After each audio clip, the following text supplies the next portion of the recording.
Dear students, তোমাদের প্রত্যেককে আমার ক্লাসে স্বাগত।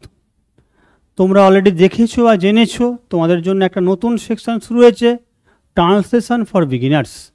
এখানে একদম বেসিক লেভেলের ট্রান্সলেশনের প্যাসেজগুলো আলোচনা করছি। এর পরবর্তীতে অ্যাডভান্স ও প্রিভিয়াস ইয়ারে বিভিন্ন পরীক্ষায় যে প্যাসেজগুলো এসেছিলো ট্রান্সলেশনের, সেগুলো আলোচনা করব। তো তোমাদের যে আপকামিং এক্সাম আছে, ক্লার্কশিপ মেন, এসআই পুলিশের মেন বা মিসেলেনিয়াস বা হাইকোর্টের যে এক্সাম আছে, তাতে অবশ্যই কাজে লাগবে। তো তার আগে তোমাদেরকে বলবো, একটা ছোট্ট ইনফরমেশান দিয়ে রাখবো যে তোমরা যারা ক্লাসের পিডিএফ পেতে চাইছো, তারা অবশ্যই আমার যে অ্যাপ আছে, এই অ্যাপটা ডাউনলোড করবে। অ্যাপে গিয়ে যে ডেসক্রিপটিভ সেকশান আছে, এখানে এই ফোল্ডারটা ওপেন করবে এবং এখানে একটা রেকর্ডেড বলে সেকশান আছে, সেখানে গিয়ে তোমরা পুরো ক্লাসগুলো পরপর পিডিএফ সহ পাবে। এছাড়াও তোমরা এখানে আরও অনেক এক্সাম ওরিয়েন্টেড পিডিএফ পেতে পারো, সেজন্য তোমরা অবশ্যই অ্যাপটা ডাউনলোড করবে। ওকে, তো চলো আজকের যে মূল ক্লাস সেখানে ফিরি। দেখো, এখানে একটা প্যাসেজ আছে। প্রথমে আমি প্যাসেজটা পড়ব এবং ভাবটা বোঝার চেষ্টা করব, তারপরে আমরা লাইন বাই লাইন ট্রান্সলেট করব। আমাদের জীবনে পড়ার অনেক প্রয়োজন, কিন্তু তবুও তোমরা অবাক হয়ে যাবে এটা জেনে যে আমাদের অনেকের কাছেই পড়াটা একটা সমস্যা। আমরা আস্তে আস্তে পড়ি এবং মর্ম উদ্ধারের জন্য সময় নিই, কিন্তু আমরা যখন অন্যের জন্য পড়ি, ঠিক আছে, আমাদের তাড়াতাড়ি পড়ার প্রয়োজন হয়। ওকে, বিষয়টা দেখো কি বলছি খেয়াল করে, যে আমাদের জীবনে পড়ার অনেক প্রয়োজন, কিন্তু তবু তোমরা অবাক হয়ে যাবে এটা জেনে যে আমাদের কাছে পড়াটা একটা সমস্যা। তার মানে পড়ার দরকার আমাদের আছে, কিন্তু পড়াটা আমাদের কাছে, অনেকের কাছে একটা বার্ডেন বলে আমরা মনে করি। তো দেখো লেখা আছে, we need to read a lot in our lifes. ভালো করে খেয়াল করো, তাহলে আমাদের জীবনের পড়ার অনেক প্রয়োজন।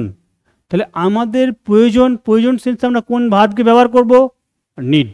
তাহলে we need to read a lot, যে অনেক প্রয়োজন বলেছে, অনেক প্রয়োজন সেন্সটা কী লিখলাম? আ লট। ঠিক আছে, কোথায়? In our lifes. কিন্তু তবুও তোমরা অবাক হয়ে যাবে, and yet you will be surprised.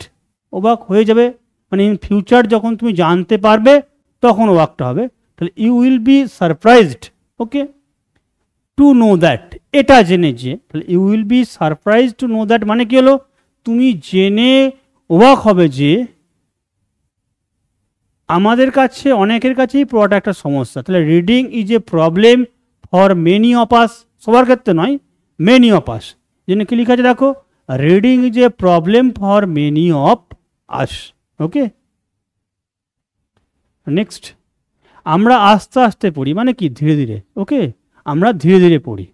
তাহলে উই রিড স্লোলি। এই স্লোলি মানে কি? ধীরে ধীরে বা আস্তে আস্তে। এটা কি? একটা অ্যাডভার্ব। ওকে, কি বললাম? এটা একটা অ্যাডভার্ব। এর মর্ম উদ্ধারের জন্য সময় নিই, মানে কোনো একটা বিষয় পড়ে বোঝার জন্য আমরা খানিকটা সময় নিই। তাহলে কি? And take time to comprehend, মানে বিষয়বস্তু কী আছে, এর বোধটা কী আছে বা মিনিংটা কী আছে। তাহলে take time to comprehend. Okay, next, কিন্তু আমরা যখন অন্যের জন্য পড়ি, ঠিক আছে, আমাদের তাড়াতাড়ি পড়ার প্রয়োজন হয়।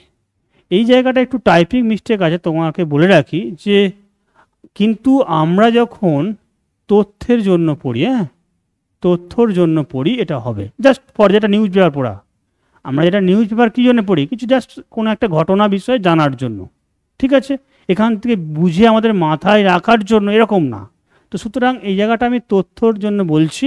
দেখো, কিন্তু বাট আমরা যখন তথ্যের জন্য পড়ি, sometimes when we look for information, ঠিক আছে, মানে আমরা তথ্যের জন্য পড়ি, রিড বলতে পারি।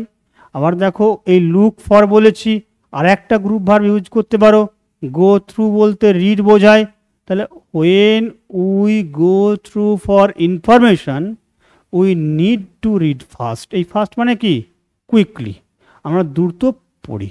ওকে, তো দেখো এই প্যাসেজগুলো 12টা তোমাদের আলোচনা করলাম। এর পরবর্তী এখনও আরেকটা আমরা বেসিক প্যাসেজ আগে আলোচনা করব, বেসিক প্যাসেজ আলোচনা করার পরে অ্যাডভান্স সেকশনে আসবো। ওকে, তোমরা ক্লাস ফলো করতে থাকো। ধন্যবাদ।